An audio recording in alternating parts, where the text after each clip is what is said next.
y'all. Welcome to our podcast, Black at It.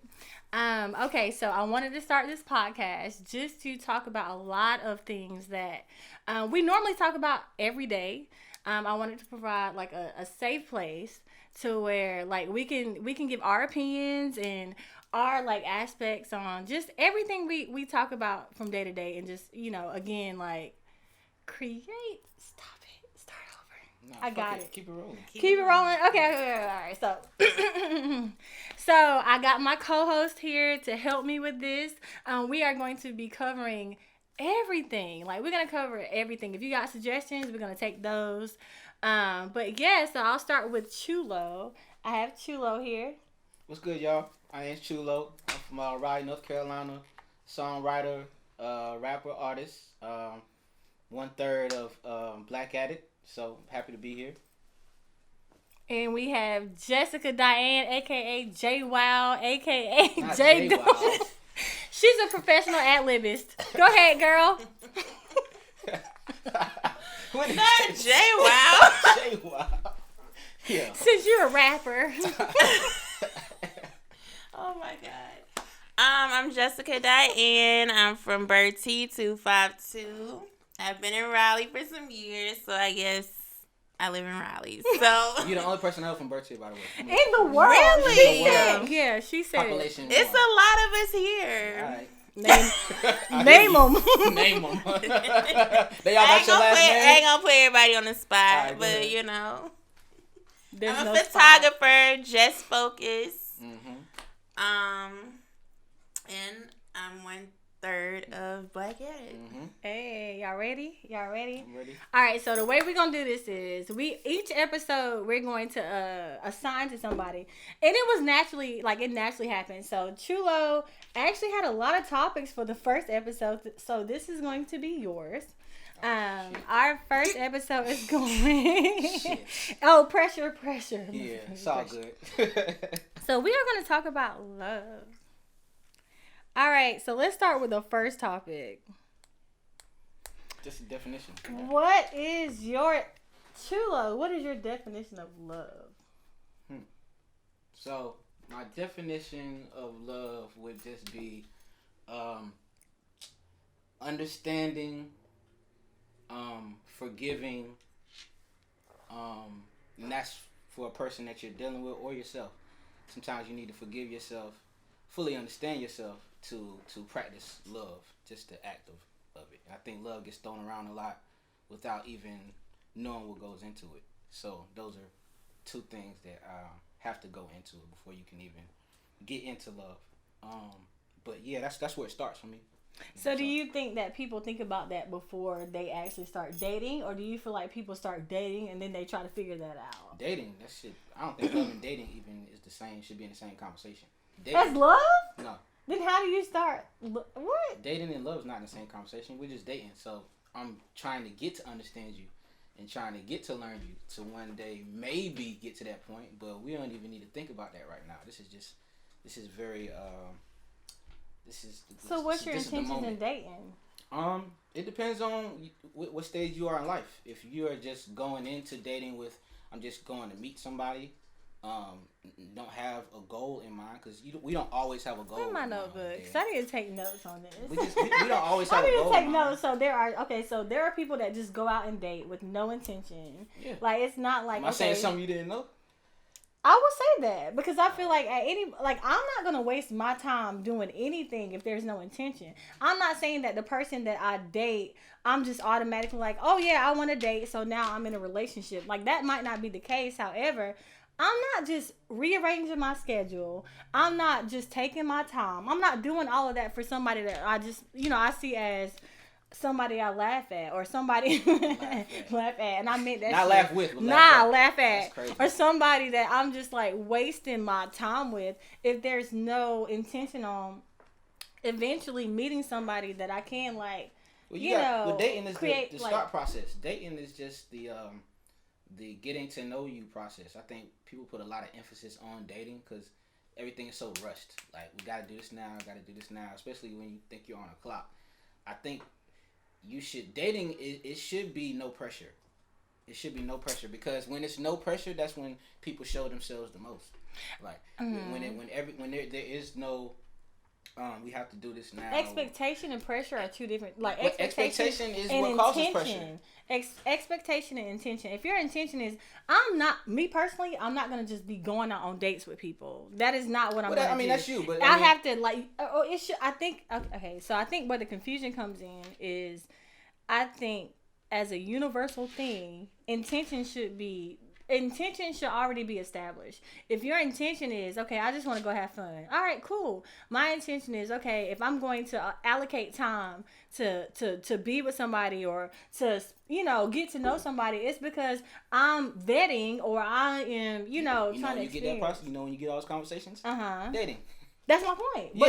But intention is the first part. Of course, everybody has. You can't just go and just date some. I mean, you can. Even if your intention is to not do anything serious, it's still an intention, but that communication comes in the dating process. You don't just say that on the phone or when you're texting that person. Or just not saying nothing, and then everybody's confused. I don't even know if I like you right now to even give you all of me at this moment. Oh yeah, no, yeah, that's not what I mean. I don't know about Diane. Do you agree, Diane? I agree. Love comes later. Yeah, 100%. Yeah, I don't think you should. So my thing is, I said for a long time, I've been, going through the divorce process or whatever. Like, I don't feel like. The only thing that would make me want to marry again is a person that makes me want to marry them. I don't just want to be married and then anybody's going to try to fit into that mold of being married. Right. Like, it would take a person it would take a person and all of their qualities and who they are that makes me want to marry them.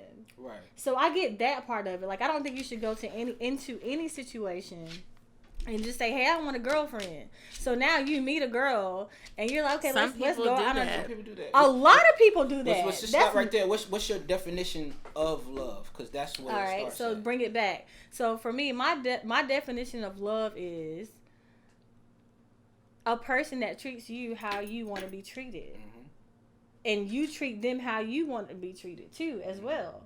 They treat you how they want to be treated. You treat them how you want to be treated. Right. It's a balance. Even with all of that, it still creates a balance. Okay. So, and it's not. It doesn't take a lot of effort. Okay. It's not like a lot of. It's not any compromising of who you are to treat a person how you want to be treated.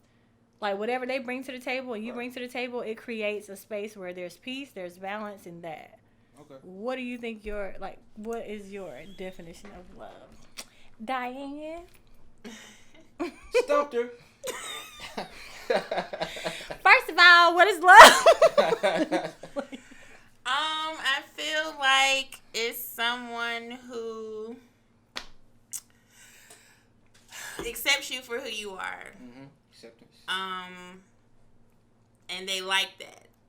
So they build a bond with you and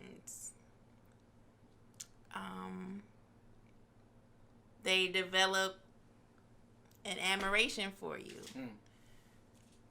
That's basically, I think, love is just a higher definition of, not definition. It's a higher regard for the fact that I like who you are. Like, like accepting is the nice thing to do. Accepting is like the great thing to do. But to like who that person is and their authentic self, and to love that's where true love. I feel the same way. Unconditional.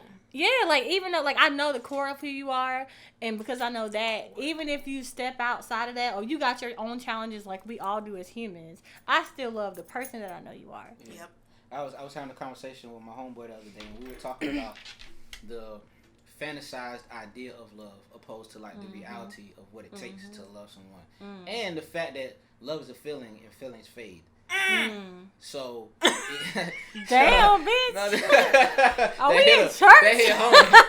That hit home. Stand up and testify. So like when we were talking about marriage earlier, it's like when you love someone, do it. When you love somebody enough to marry them, that's great. But other things have to come along with it, like respect. Like here we go. You have to have respect for somebody and I think respect is goes a lot farther than love, because love. Here we go. We open the can. Here it goes. No, we're not gonna open that can. No, we open. I know He you already don't want opened to. it. You don't have to go crazy, but I mean, you can talk about it. You can talk about it. That's what I feel. I feel respect goes a lot farther than love, because. So I feel like love encompasses respect. You cannot you cannot love somebody and disrespect them. Okay. If you do, that is not love. Okay. That is my opinion. Like, I feel like, and I was seeing an argument, and it's so unfortunate because and it's a lot of women, I'll be honest. Like, the comparisons is more women than men.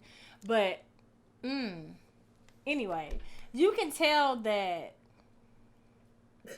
their interpretation of love is fucked up. Right. Their interpretation of love is skewed. Right. Because at any point, if you feel like a person who loves you can disrespect you, then you never experienced love, which lets me know you don't even love yourself. True. Because if you loved yourself, you would know, okay, so you treat people how you want to be treated. Mm-hmm.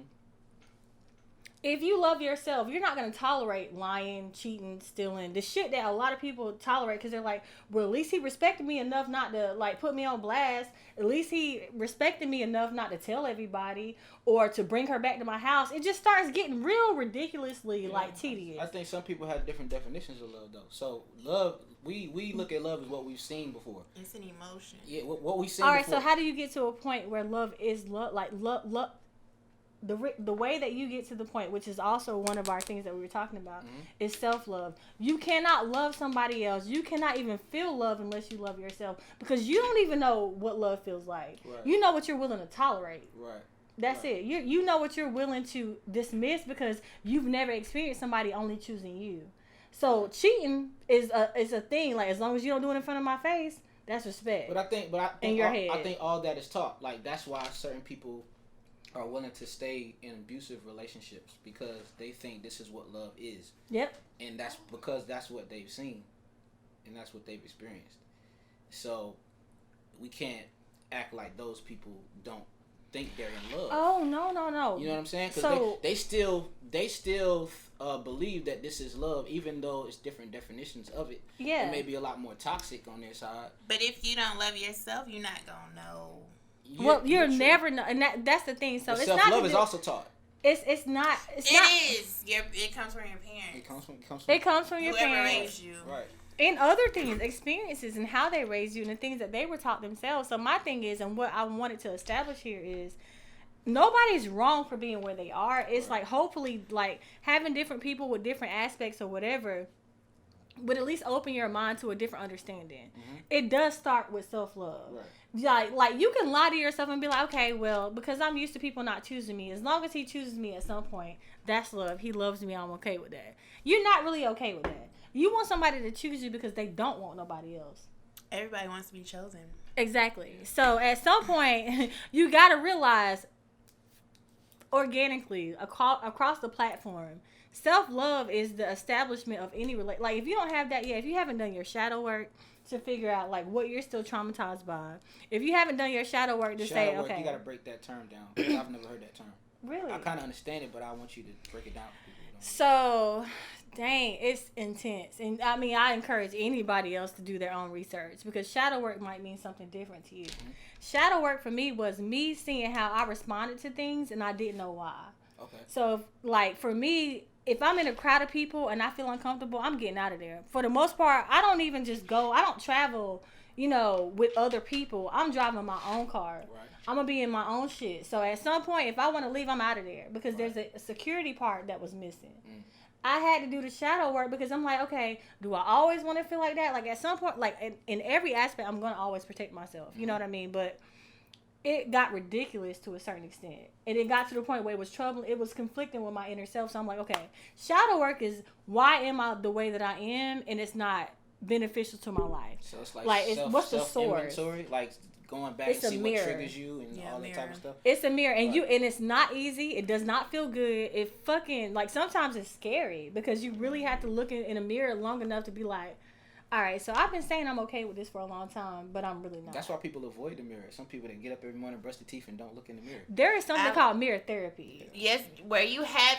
I've 10 done minutes it where you in the have minimum. to stare at yourself 10 in minutes. the mirror. Yeah. 10 minutes is the minimum. You stare at yourself, and then when you really start doing that, and that's how you know it's real. You start doing that for like 10 minutes, and then it'll get to the point where you separate soul from physical manifestation, which is your shell. Right. So, and you start doing that shit, and then after a while, it can either be scary, great. It's supposed to get to the point scary where at first. it is, because it's like all your insecurities start pouring out, and it's bouncing back like this. The whole time you're staring at yourself, it's bouncing back.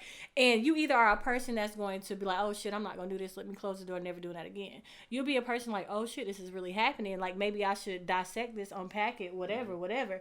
You get to a point where you're like, okay, this is it. I got to figure out what's making me be complacent, what is not thriving me, what is the thing that I know that I need to achieve, but there's a self thing that's happening that I never discovered. And some people don't do that for lack of accountability.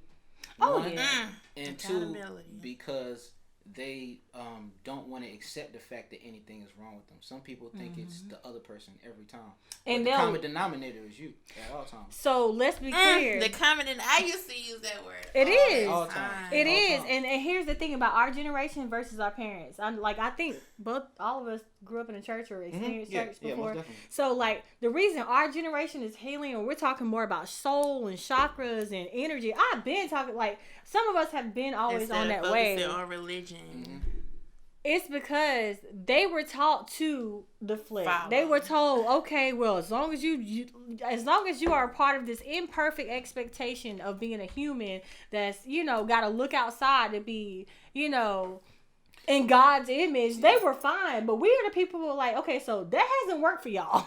At no point that hasn't worked for y'all. So the fact that we are learning self and what self-improvement and all that is, it's like now we're at a point where we can actually have a conversation.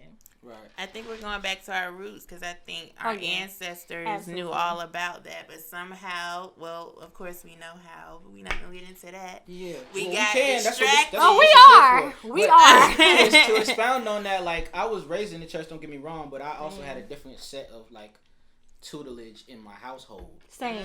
Like, my mom. When I came home, first of all, my mother was very Afrocentric. Like, it's a picture in our house where we all wearing like dashikis and shit like that for our family picture. Like, we celebrated Kwanzaa and things like that. So she tried to keep us connected to like African roots and the source. So it was a different set of guidelines that I had to abide by because of my mother. When I went outside, it helped me. Like even in the church, like just because you spend every Sunday in church doesn't mean you're gonna know yourself. That's right. No. It doesn't mean that. You learn yourself from being in the household and what you're taught. So that comes from a whole nother. And then how the world responds to you. But your mom, just like my mom did, like gave you the strength to know that your identity is determined by your self-awareness. Right. Mm-hmm. And that's what my mom did too. And it's so crazy because my thing is, and that'll be like, I know I want to touch on that on a whole nother like episode, but the fact that Christianity was given to us from people, the colonizers. But that's why I didn't want to get into that. But we gonna get into it, right? Okay, that's gonna be episode 3. No, but for real, like, how do people like? And it's not making sense to our generation because it's like, how did they rape, sodomize, hang? But we believe what they say. I mean, and then all of a sudden, just because they gave us the Bible, why do y'all think that they meant any good for us? They use that, like, when it said, it was the obey your slave masters for me. Like, that was the thing for me, where I was just kind of like, okay, so, well, obviously, this is not for us. Yeah, and that comes into our question, the importance of love in the Black community. Mm-hmm. Love for yourself and love for others. And that starts with you knowing who you are. Correct. The fact that you don't know, okay, they experimented on us for a reason. Right. They had to separate us from our roots for a reason. Of course, we were seeds, so here we are now. That's happening. Of course, they had to spend their time when they got to the point where like, none of them expected us to ever be free. So now they got to deal with that. And it's like, okay, so we wanted to spend our time trying to make them forget who they are while we try to understand how we can have a fraction of who they are. Right. You know what I mean? So they spent most of their time doing that. And then when it got to the point where it was no longer segregation, we weren't slaves anymore. It's like, okay, so the only way we can keep them in control is for us to weaponize them against each other. Right. Which then comes the light skin, dark skin. And you don't even know. Okay, so, and that's a whole nother thing, because it's like, it's a reason why there's a light skin, dark skin thing amongst us. They not even talking about it. They just created it. It's all bullshit. It's all created to separate us, because if we practice love like we're talking about and uniting, then we're a lot stronger than we are. Because we play, and that's not my thing. Like, it was no one thing without the other. Like, if we all, even with everything that they've done their damage. Right. They've done their things. But the same way we take tragedy and we create triumph. Right. That's the same way we can do that within the black community with everything. Right. You know. Right. And it's cool to understand what they've done to us, but we also have to take accountability for what we do to each other. So, but I feel like where the disconnect is it's equally important. It's important. It's so if I was just to be like, all right, true love, I'm just gonna make up some shit real quick. Yeah, go ahead. If I was like, all right, true love, you sensitive, you whatever, and it's like, first of all, if you haven't done your shadow work, then you're gonna be like, okay. That's, first of all, it'll trigger something inside of you that you already felt like, maybe I am sensitive. So when somebody else says it, it triggers you to be defensive. And that's what I'm talking about. See, because I understand how you affect a room or affect how a person reacts to you, depending on your tone of voice, depending on what you say to them, especially as a man. Like, that's why toxic masculinity exists. And I can watch two men talk around each other, opposed to talking to each other, and they're not getting anywhere because of what you're talking about. One person says something to the other, and it affects them in a way, triggers them because they haven't done shadow work. So now they're it's affected them in a way that they're being defensive, and they're not getting anywhere. It's never, and that's where it comes to knowing yourself and doing your shadow work. See, I take the time to be by myself to do all that work, so nobody can tell me anything about myself. But everybody isn't like that. And that's why we got to practice patience. And another thing that should be taken into account for love. You have to have patience with somebody that you love. Because you want patience, like you said, self-love. Like, you want patience with yourself. Right. So the golden rule is the golden rule for a reason. And True. Yeah, so thing to input, leave it in the comments. We'll address it. Leave it in the comments, and we can continue on with this conversation at some point. So, I mean, we got a lot to cover. I enjoyed y'all. This has been fun. I can't wait. We'll keep talking, but yeah. And we black at it. Black at it again.